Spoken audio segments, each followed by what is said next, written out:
Yo, what up, peeps? Your boy T Money up in the Heezy. Happy Wednesday.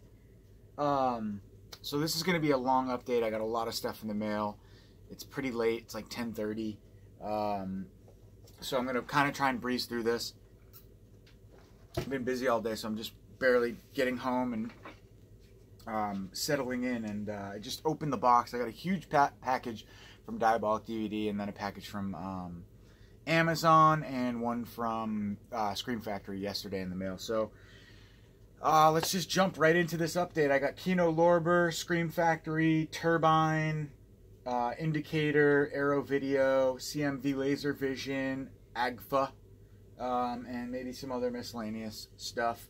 So I've put everything in order of company. Let's just start with this guy right here. Blood Lake. This is the newest one from AGFA. I was kind of pissed because, as you can see, it came all fucking cracked. There's part of the case right there. So I'm going to have to find a different clear case to put it in. But yeah, this is an interesting one. Ever since I saw the cover artwork advertised on Amazon, I wanted to grab it. It seems to be a late 80s indie slasher, maybe, or a low-budget slasher. A BL movie Corporation production, and a Tim Boggs film. Blood Lake is the most fascinating and stupefying shot-on-video slasher that ever escaped from 1987. A group of unhinged party animals, including adolescent horn dog Lil Tony, embark on a weekend trip filled with jet skis, a keg of bush, and an extended game of quarters. But look out, there's a supernatural killer on the loose, who wears cowboy boots and a silk shirt with a rose stitched on it. Made by real-life friends from Oklahoma on a real-life vacation, Blood Lake is a rewardingly lethal collision of 80s slasher video vomit and twisted cinema verite madness. From false metal soundtrack hits to gratuitous scenes of people sleeping, this might be the only movie in history capable of receiving a stamp of approval from both David Lee Roth and Andy Warhol. Wow, so Blood Lake, gotta love that cover. Alright, so this one is a newer one from Indicator, Immaculate Conception.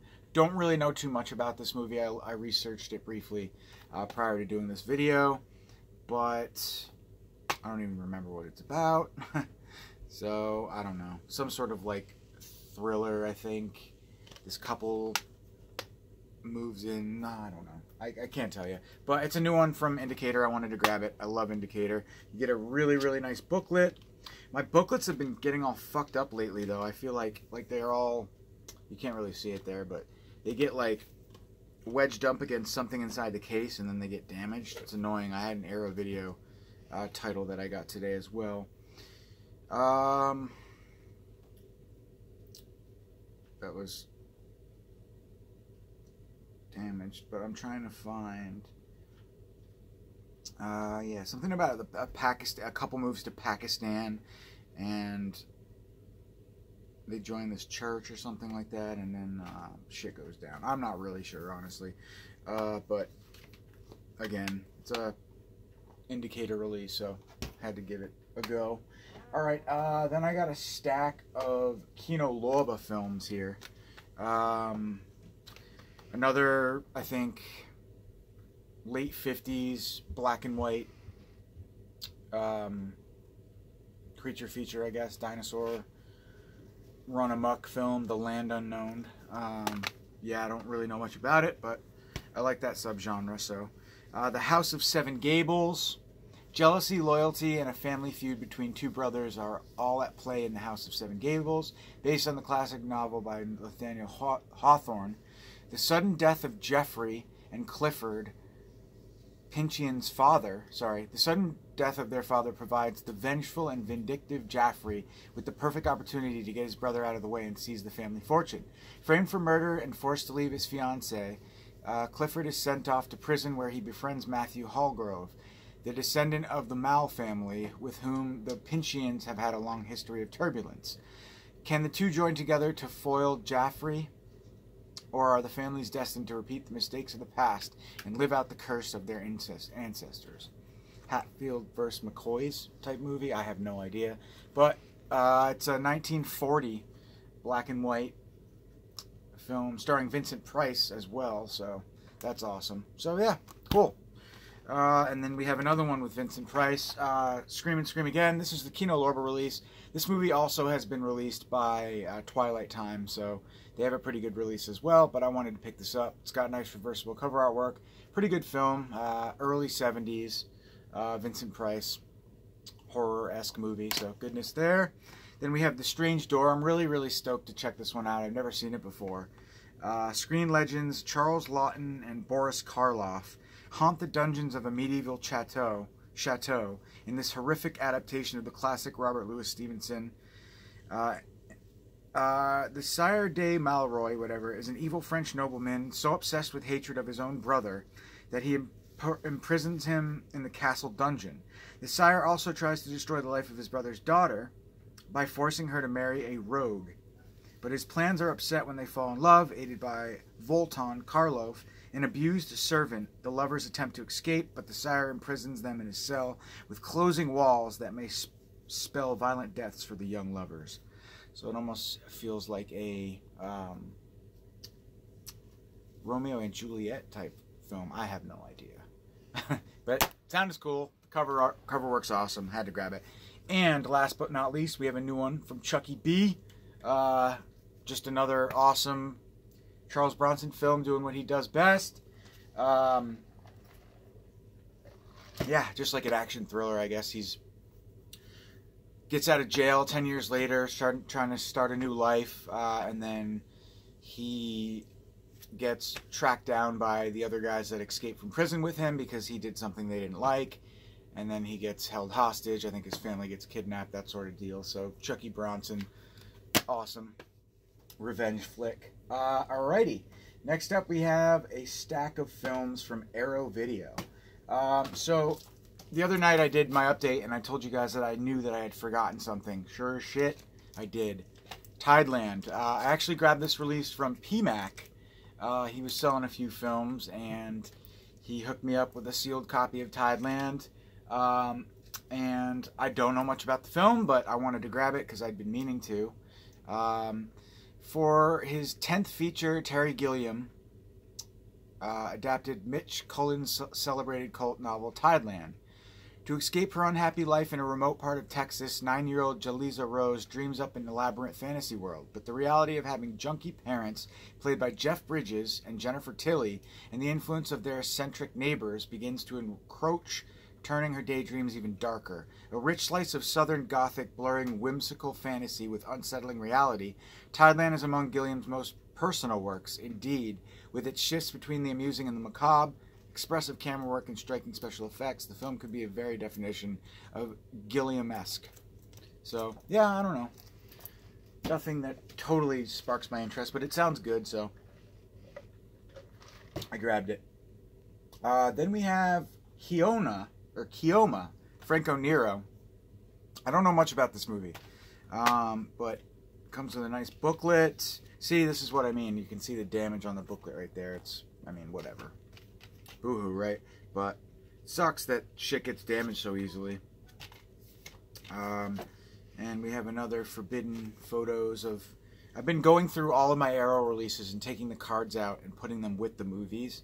I think I told you guys that before, but... So I have doubles of a lot. If anybody wants to do the same thing, let me know. Holler at me. I've got a ton of extras. A stack, actually. But yeah, Chioma. A strikingly original spaghetti western with a unique elegiac tone. Chioma, truly one-of-a-kind classic of its genre. Legendary Franco Nero stars in this titular role as a half-breed gunfighter who returns from the killing fields of the Civil War to find his hometown riddled with the plague. Its inhabitants terrorized by tyrannical gang leader Caldwell something.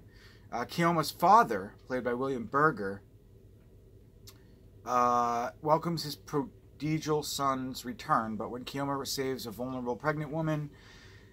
Wow, cool. So there's a lot of good actors. Olga Cartelos, Zombie Flesh Eaters, Donald O'Brien, Zombie Holocaust. So some good Italian horror actors, genre actors in here. Vulnerable pregnant woman. But when Chioma saves a vulnerable pregnant woman from Caldwell's thugs, the stage is set for a violent confrontation. With the help of his father and his friend, the freed slave George, Chioma prepares to take a savage revenge on Caldwell and his gang. So, spaghetti western revenge flick starring Franco Nero. So, awesome. Stoked on this one. You do get reversible cover artwork, which is pretty rad as well. Kind of like it. Very Kino cover. I'm going to keep the newly commissioned. I kind of dig that too. So, yeah, stoked to have this one as well.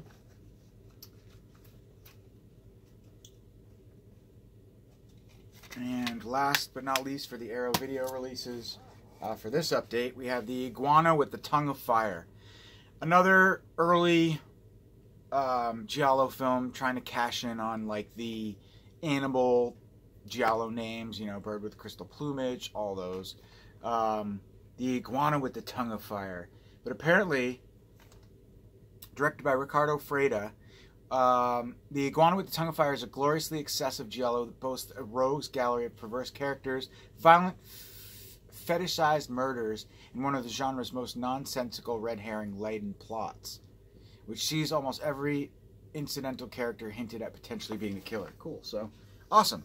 So yeah, I mean, I don't really know much about this movie. I know this was kind of hard to come by prior to Arrow's releasing it.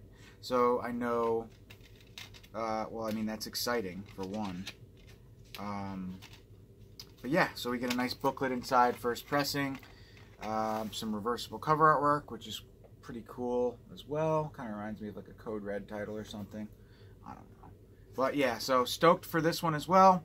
And you guys may be wondering why I am missing perhaps the movie I kind of am looking forward to most from, I think, the April... I don't know if these are April or May releases for Arrow, because I know that Diabolic gets them early sometimes, or a lot of the time. But I was really looking forward to Scared Stiff. It'll be here soon, so stay tuned for that. I wish it would have been in this update, but it wasn't, so oh well. Alright, and next up I got a little stack of new Scream Factory titles. We have Rust Creek, kind of like a women revenge type film. Kind of reminded me almost of like I Spit on Your Grave type movie maybe. Girl goes out to go somewhere, gets caught up in the wilderness. I think it's like nature meets hillbilly, what do you call it? Like when nature is the threat,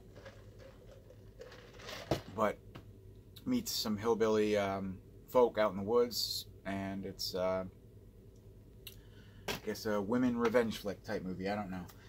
Something like that. And then we have Pledge. Few get in, none get out.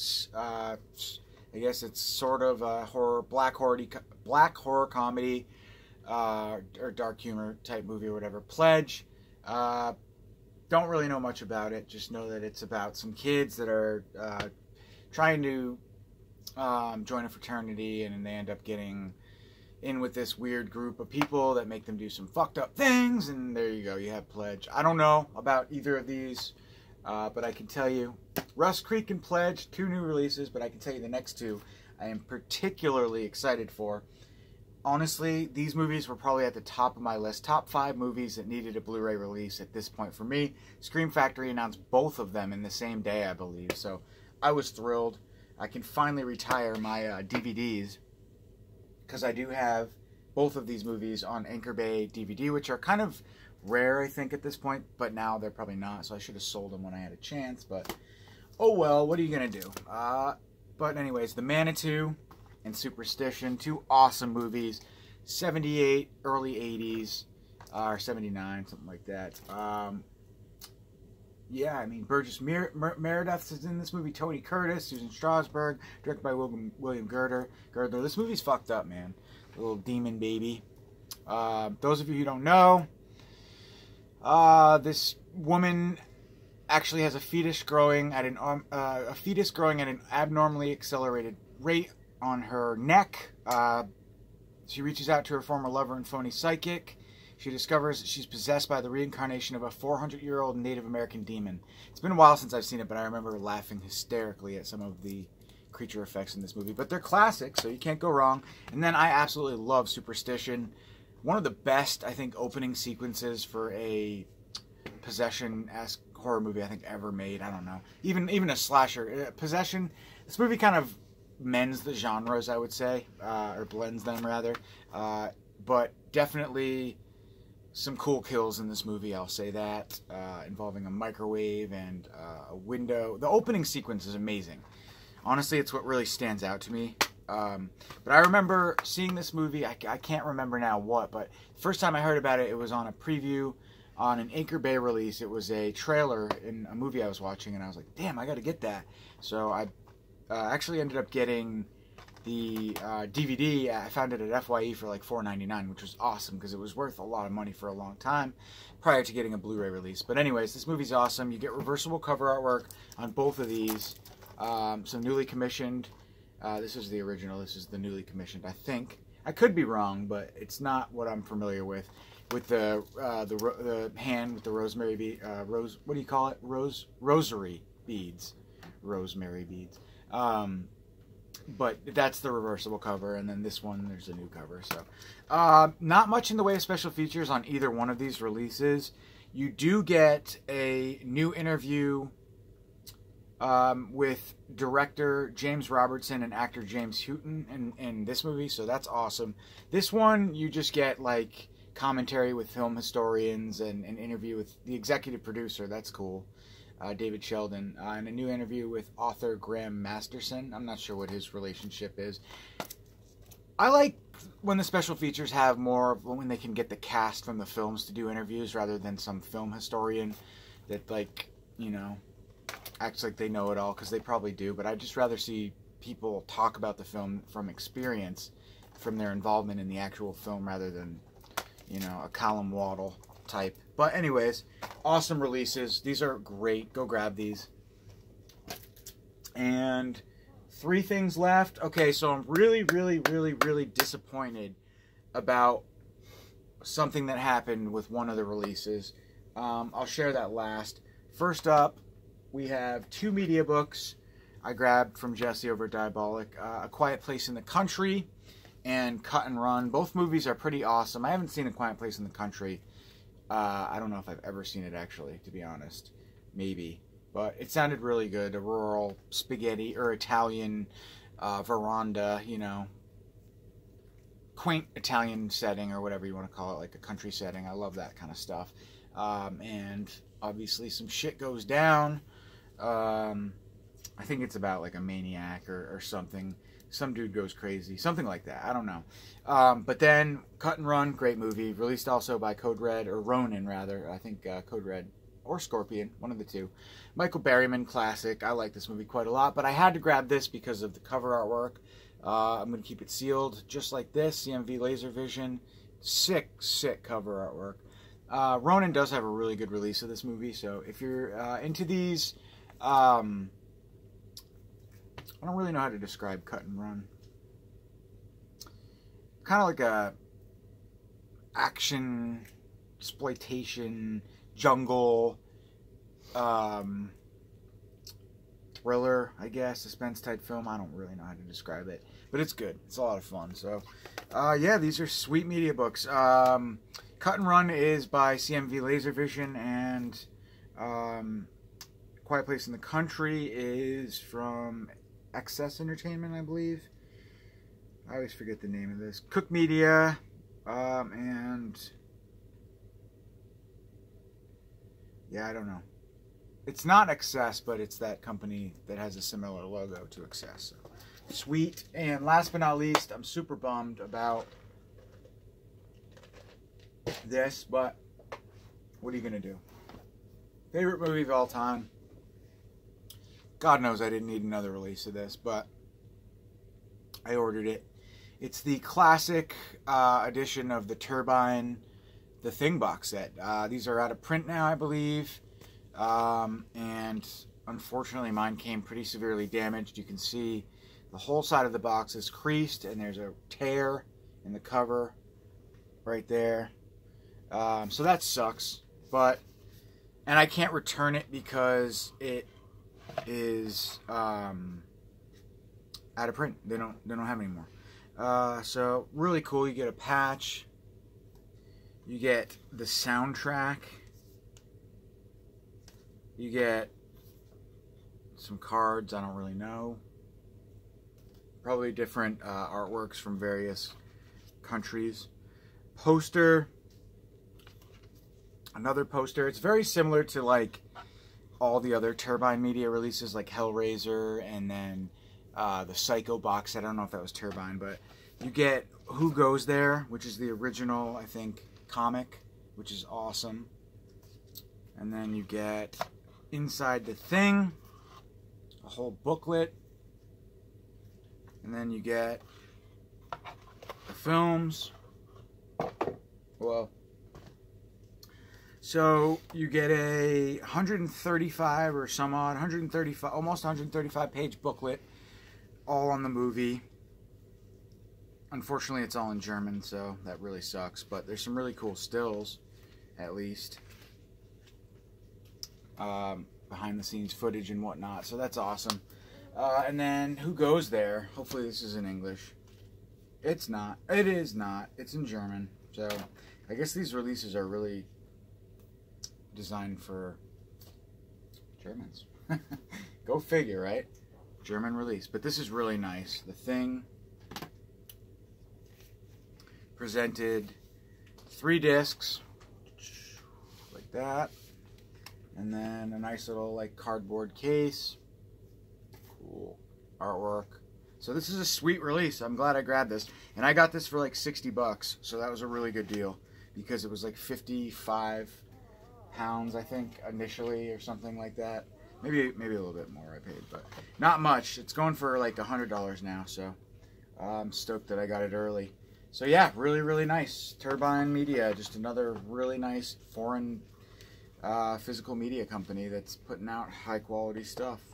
So awesome. I'm starting to sweat. I'm gonna go watch a movie and go to bed. So thanks for watching this as always, guys. Sorry if it felt rushed. I am kind of tired, so it's been a long day. But thanks for watching as always. Alright, have a great night. Talk to you soon.